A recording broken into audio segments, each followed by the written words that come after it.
ඒ දිනදා ප්‍රශ්න වලට අමතරව නායකයෙක් කොහොමද හිතන්න ඕන? මම කොහොමද මේ වෙනස් වෙන ලෝකයෙන් උපරිම ප්‍රයෝජන ගන්නෙ? ලෝකයේ ඇස් අපි දිහාට හැරෙයි. දැන් මැද පෙරදිගට හැරෙයිද? මේ තියෙන විදියට. තරුණ බාලදක්ෂයින් 100 දෙනෙකුගෙන් සමන්විත ජාතික බාලදක්ෂ තරුණ කවුන්සිලය අද පිහිට වූවා.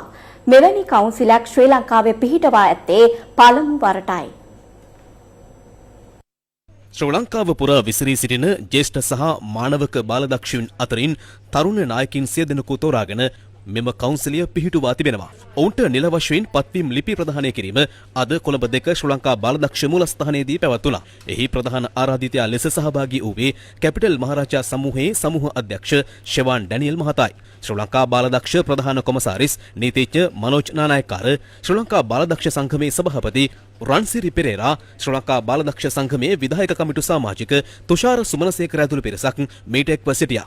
තරුණ නායකත්වයේ සවිබල ගැන්වීම තුළින් යහපත් රටක් නිර්මාණය කර ගැනීම මෙහි අරමුණයි. මේ නායකත්වයේ කියන දේ ටයිටල් එකක් ලැබෙනකොට ලැබෙන දෙයක් නෙමෙයි. නායකයෙක් වෙන්න ඕන මනස ශක්තිමත් වෙන්න ඕන. මනසෙන් තමයි නායකත්වයේ වැදගත්ම තීරණ ගන්නෙ. ශක්තිමත් කරන්නේ කොහොමද? භාවනාවක් තමයි. නමුත් ඒ භාවනාව කරන්න ගුහාවක් ඇතුළට ගිහිල්ලා තනියම ඉන්න ඕනේ නැහැ. හැමදාම Tamange ඒ වැඩ කටයුතු භාවනා කරව ගන්න. අපි මේ හදන්න යන්නේ රටක්. ලෝකෙම විශේෂම ස්ථානයක් තියෙන රටක්.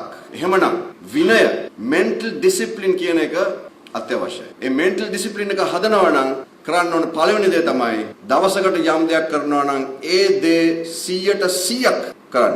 මතක තියාගන්න අපේ අවධානය, අපේ concentration එක, අපේ focus එක තමයි අපේ බලවත්ම power එක, අපේ ශක්තිය. ඒ අවධානයට කවුරු හරි වැඩේ දෙනවා නම් ඒ කියන්නේ අපිට කවදාවත් experience එකක් එන්නේ නැහැ. අද තරුණ ලොකුම ප්‍රශ්නය තමයි concentrate කිරීම, focus. විනාඩි 3ක් එක තැනක ඉන්න බෑ. පොතක එක පිටුවක් කියන්න අමාරුයි. නායකත්වය නැත්නම් නායකයෙක් වෙන්න ඕනේ නම් you need experience. You need to see the future and you need to fight through difficult periods. අද අපිට අවස්ථාවක් ලැබිලා තියෙනවා මිතුරුවරුනි, කවදාවත් තිබුණ නැති අවස්ථාවක්. ලෝකෙම කැළඹිලා. නමුත් මම හිතනවා මේ අවස්ථාව අපේ රටට ලොකු opportunity එකක් කියලා. මේ ප්‍රශ්නය අපේ රටට ලොකු opportunity එකක් කියලා. අපි දැන් හිතේ තියෙන මොනවා ගැනද? අනේ මට ඩීසල් ලැබෙයිද? අපිට හෙට වතුර තියෙයිද? ඔව් මේවා ප්‍රශ්න තමයි මම දන්නවා ඉතින්. නගරවල ගම්වල ප්‍රශ්න. ඒක හරි.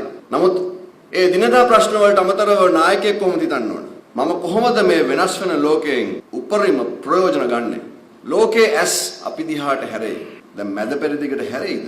මේ තියෙන විදියට. එහෙමනම් ලෝකයේ ආයෝජනය, ලෝකයේ ටූරිස්ට්ලා කොහාටද යන්නේ? අපේ දිහාවට හැරෙයි. මං හිතන්නේ ඉදිරියේදී මේ රට වගේ ලෝකේ පොටෙන්ෂල් එකක් තියෙන, ප්‍රොමිස් එකක් තියෙන රටක් මේ ලෝකේ කොහෙවත් නැහැ. අපි වාසනාවන්ත අය මේ රටේ ඉපදෙන්න. Sri Lanka's future is for the youth, with the youth, by the youth. මම විශ්වාස කරනවා අපි සැලසුම් හදන්න ඕනේ Gen Alpha එකට කියලා. එහෙම නැති වුණාම මේ ජෙනරේෂන් ગેප් එක අපිට පියව ගන්න බැරි වෙනවා. මම මගේ වයසෙන් ඔබේ වැඩේ ගැන හිතන්න හිතුවොත් එතකොට මම මට ඕන වැඩේ කරන්නේ ඔබට ඕන වැඩේ නෙමෙයි මම මේ කරන්නේ. ඒක තමයි ජෙනරේෂන් ગેප් එකේ තියෙන ප්‍රධාන ලක්ෂණය. මේ වැඩේ කරලා මම හිතනවා වැඩේ නියමයට දුන්නා කියලා. හැබැයි වැඩේ කරලා තියෙන්නේ වැඩිහිටි නායක නායිකාවන්ට ඕන විදිහට එයාලට එයාලගේ කාලේ කරගන්න බැරි වෙච්ච දේවල් එයාලා තනතුරු වලට ආවහම ඒගොල්ලෝ හිතනවා ආ දැනුත් ඒක තමයි කරන්න ඕනේ. හැබැයි ඒක නෙමෙයි මේ ඉන්න තරුණ බාලදක්ෂයන්ගේ බාලදක්ෂිකාවන්ගේ අපේක්ෂාව.